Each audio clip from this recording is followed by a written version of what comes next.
Good morning, Virgo. It's Empress Rose here. Welcome to your reading. These are general readings. We take what works, we leave what doesn't, as with everything in life. If I don't catch your storyline or wavelength on this particular reading, check your other major placements. See if I didn't catch something there.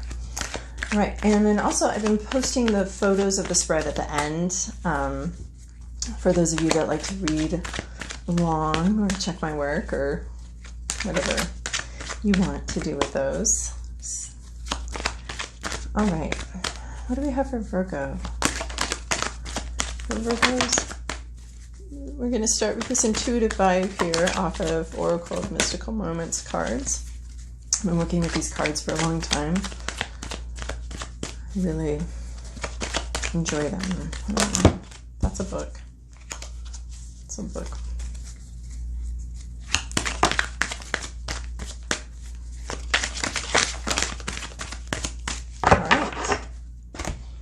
What do we have here? Fascinating. This is the first card that popped out. We have Can You Hear Me? Sense of sort of hopelessness about communication, attempting to communicate with somebody, not getting through, not sure if you want to keep trying, some sort of frustration with communication and with being heard. And you're talking about a deeply emotional thing, something that's very, emotional to you. And it's very hard to communicate that kind of thing. So a lot of difficulty. Maybe you're having difficulty communicating it yourself, or maybe it's just having difficulty being heard. So communication is a two-way street. I think we talked last week, I forget which sign, about it takes two to tango. And that means communication, you can communicate as clearly and as perfectly as you want. If the other person isn't prepared to hear it, doesn't want to hear it, anything like that, then the communication doesn't happen. You can be listening as closely as you want, and if the other person doesn't want to communicate or doesn't want to even try or anything, they're just, the communication can't work. So it takes two. It only takes one to fuck it up, but it takes two to make it work. So you're having some sort of issue with the communication process, and it could be that you're not able to communicate or not feeling heard, either because you're struggling with the finding the words to, like I am this morning, of finding the words to say, to communicate how you're feeling, or the other person just isn't hearing it. So there is like some sort of exhaustion, tiredness. You'd like to talk about something. You have two cards actually dealing with the light and the dark, some sort of duality here. So we're going to take this card first, Miss Sunshine. So this is about you've got these shadows in your life, and this could be structural aspects of your life that are just really difficult to deal with. You might actually be not able to really communicate about this. This can be shadow self aspects, the less lovely aspects of our personality that are a little more difficult, and we all have them. It's very important to be comfortable with that concept and be comfortable and open with, what your bugaboos are. Although that's got a different, that word doesn't work anymore. But yeah, it does. What are your the things that you always bump up against? You're like, oh, I did that again. Oh, I did that again. Or the difficulties that, you tend to have in every relationship and that kind of thing. So this is your shadow self. You are wanting to head or trying to head up more into this lightness, focus into this lightness, bring in a lot of positivity. But you still have these issues down here that need to be dealt with. As you become more positive, these issues will become more easier to deal with. So they'll be coming up into the light. You'll be looking at them. It's a bit of a difficult process, honestly, as these sort of shadow aspects. If you haven't done this type of work before, it can be embarrassing, humiliating, and difficult to suddenly see aspects of yourself that you don't like and you feel are problematic. And I think that's one of the issues with social media right now, is that it's harder to make mistakes and then be like, okay, that was just a mistake, move on. And we can learn from that, because you wonder if everyone else on social media is gonna let you evolve and let you learn from your mistakes, or are you always going to be known for that mistake? So anyway, so that's a little bit, so yeah, you're dealing with some shadow self issues, some darkness. You're trying to move forward, you're trying to move up, and I think that you are becoming more positive in your thinking and that kind of thing. But you also this can be depression, or this can be like some sort of issue in your life that kind of always weighs you down and holds you down. But you're committed to going up here. You've got help from the divine pulling you up into this lighter way of being and into this knowledge. And as this comes higher, as you go higher, this is going to become more revealed. So just be prepared for that, those seeing things about yourself, and remain positive as you do that. So, and then we have day and night. So this is talking about you have a brand new beginning here, right in your hands, right in your hands. It's here. But you have something from the past, this darkness again, from this past, maybe past memories, maybe past experiences, which we all have, and they've all like harmed and hurt us. But your brain is still back there in this past situation. It's still back in whatever hurts or relationships or job situations that didn't work out, whatever is back here, you're still dealing with it, and it's affecting your ability to embrace this new beginning. You have this sunshine. Your head is in I like it because, well, it's confusing, but it's not. Here, your head is very much in the sunshine, starting this new hopeful journey into a more elevated way of looking at yourself and life. And then here you have the sunshine right in your hands, but your head is in the darkness. And here we have the darkness, sort of beneath you. But whatever it is, we've got some brightness, some clarity, some new beginnings here happening. And we've got this this heaviness and this darkness skewing our vision and not allowing for the full lightness. And this I believe is both like a lightness of a levity.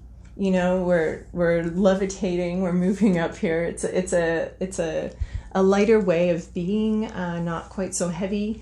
And here we have a new beginning. So you're dealing with either some depression or some past issues in both of these cards, wanting to, making the efforts to move up, but still being affected by the past. So I wouldn't feel shame about that situation or embarrassed that this past still affects you, because I think you'd have to be, I don't know what kind of person has a past that doesn't affect them. That would just be, I don't know. I mean, we can strive for that, but I don't think full achievement is something, if we're not fully achieving, I mean, our past is so important though. It helps us with who we are. It's developed that. So maybe you need to just find a different way of looking at the past, a more positive way of looking at the past. And all of this maybe this past situation is affecting your ability to communicate or your hopefulness for the communication from the future. Excuse me.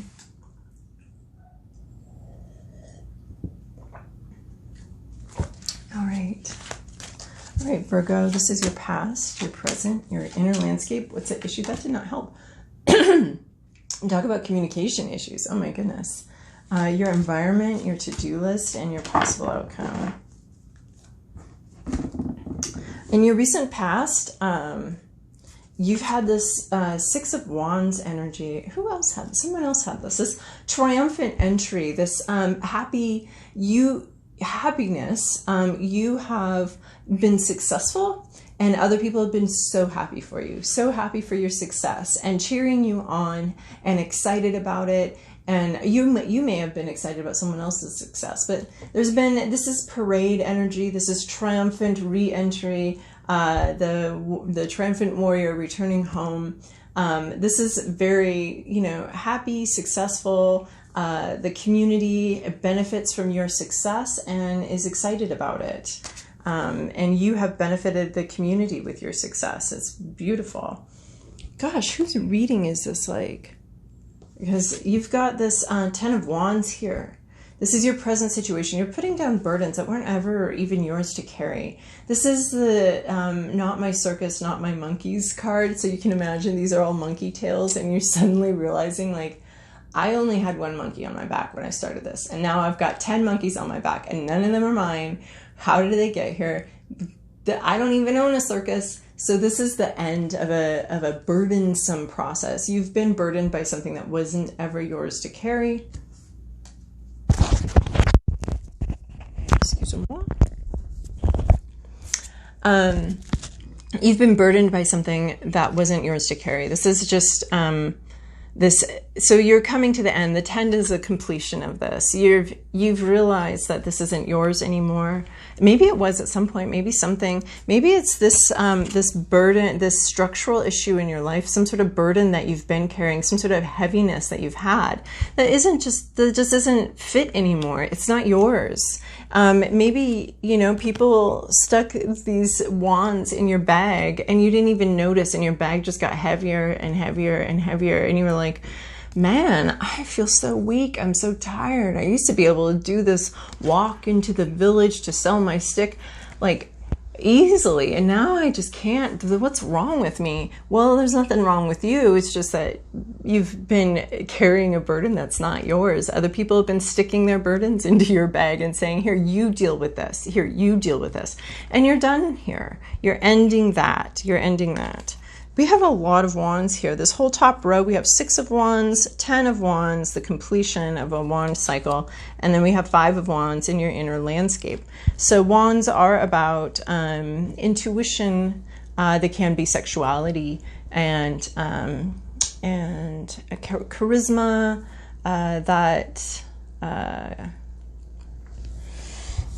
creativity, that kind of thing, inspiration.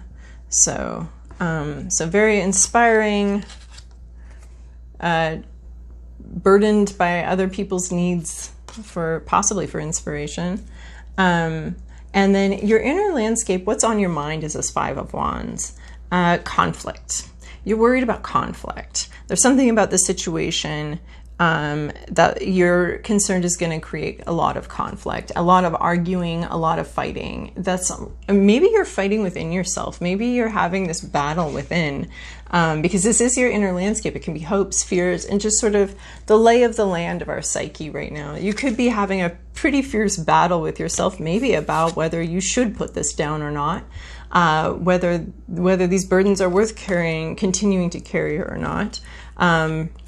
These can be expectations. These can be other people's worries, other people's expectations, other people's needs. And you could be like, well, their needs, they need this. Well, no, maybe not. Or, well, what do I need? So you could be having a battle within yourself about whose needs are you here to meet, and whose life are you living, and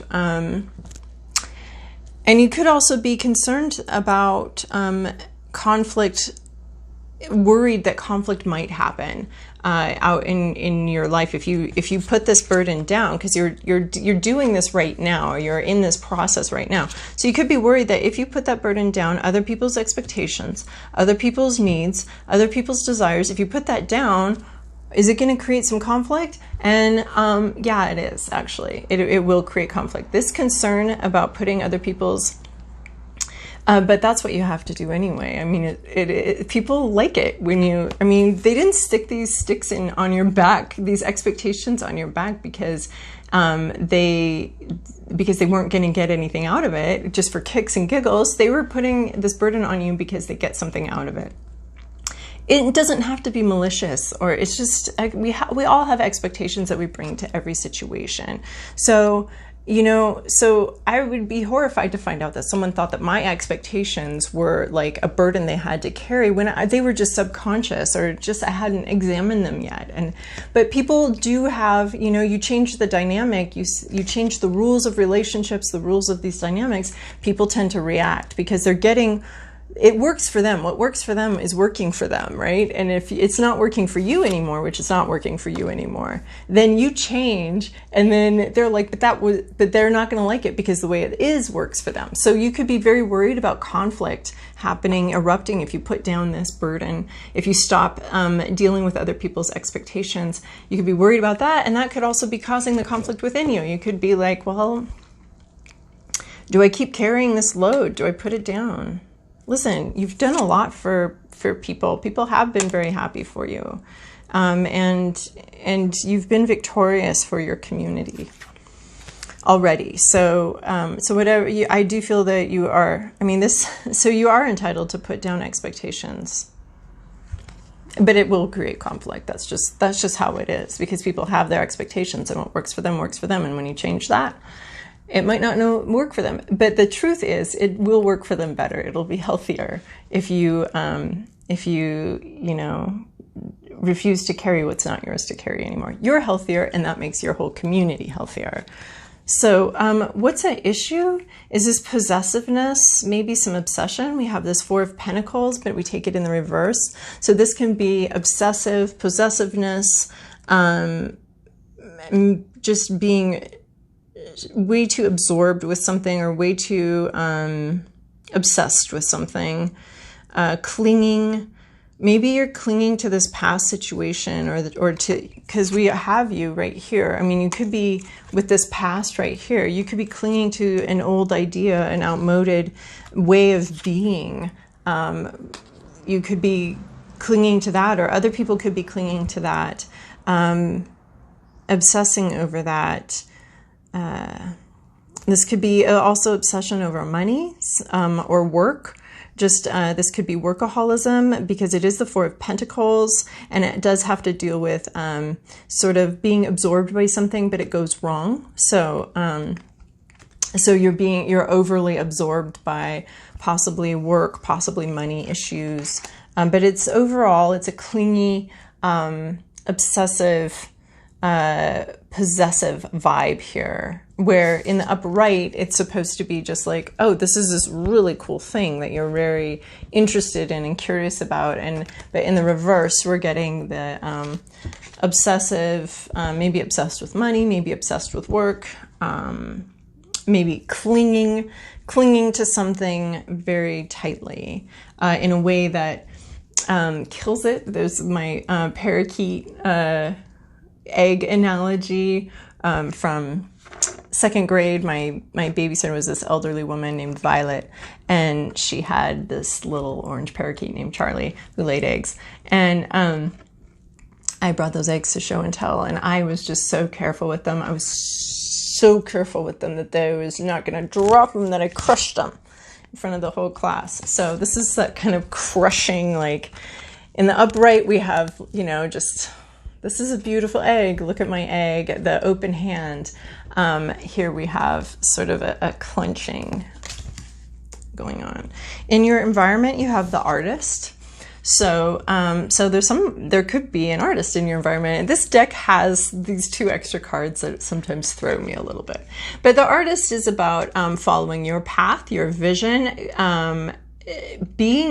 but interact in a way where you're interacting with reality and nature. So I'm just going to say, there could just actually be an artist in your life right now, or art is playing a big role right now. And this has to do with seeing what reality, seeing what is, and bringing your vision to it. But see, I love how he and the tree are sort of in a similar stance. They're a little bit mirroring each other.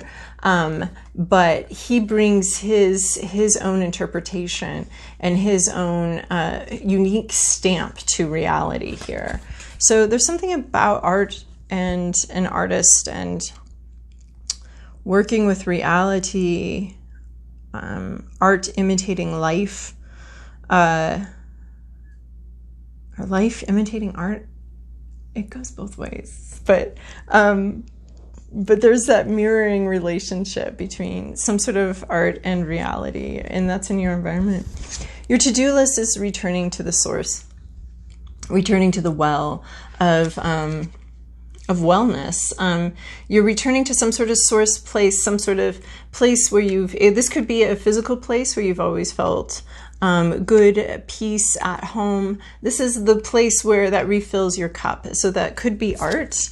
Whatever art tends to refill your cup, you need to return to some sort of source of emotional health and well-being, spiritual health and well-being. This is all with an aim for the future. This is all with your eye on the horizon, but you are returning to the original well, to original energy. So this can be talking about meditating and refilling your cup somehow, because this burden's been hard and long, carried for a long time, and it's time to be putting it down. Could you be clinging to your burden? Are you like not ready to put that down that you're kind of clinging to it? And you're fighting with yourself but somehow returning to source, some sort of source of your wellness, some sort of source where you feel sort of a home base sensation of somehow returning to the well. You got both of the weirdo cards in this deck. You got the artist card, the art, and then the well card. These are the two bonus cards that this deck has. So yeah, but she's looking to the horizon. She's got her intuition open. There's a very spiritual vibe here. She's got her incense going, and she's at the well, the original well, the source of life. So this is going into some sort of source place for ultimate relaxation, and maybe smoking some weed here. I don't know. She's like, there's some place for renewal, and it's some place from your past that you've been before, or some not place physically, but some place where you've been before that brings you renewal and resets your vision and sort of resets who you are. To the original, or not the original, but to more of a core, because you seem to have been carrying other people's burdens, doing other people's bidding, and you need to go back to some sort of place to reset to who you are today, what you are today. Yeah. Your possible outcome here is this King of Swords energy. So this could be an actual King of Swords, and the court cards can refer to actual people. So this could be someone that comes into your life, or this could actually be you and the energy you begin to embody. I'd say re-embody after this rejuvenation. This is very highly intelligent, very organized, very balanced, sees both sides. He's holding both sides of this sword here, both of this, the parts of that hilt thing. So that is talking about the balance, very clear communication, very smart. He's got the raven here, the apex species of birds, and he's just got a lot of ideas and a lot of clarity, and very balanced. Sees all the parts, all the sides of the story. And can put them all together and balance out everybody's needs. Because right now, your needs aren't being balanced. Who you are isn't being honored. You're carrying other people's burdens. You're carrying these burdens from the past. These aren't yours anymore. And you've got this bright new beginning here. And you're coming into all this clarity. And so, so this is balancing out. But with so much honesty, so much clarity, and just a lot of intelligence, maybe even some wit, but he's more of a serious king, very fair, very fair. So being fair to yourself and everybody involved. Okay. Well, Virgo, I hope that was helpful for you. Man, that went long. But anyway, I hope that was helpful. Thank you so much for your likes, comments, and subscribes. I really do appreciate them.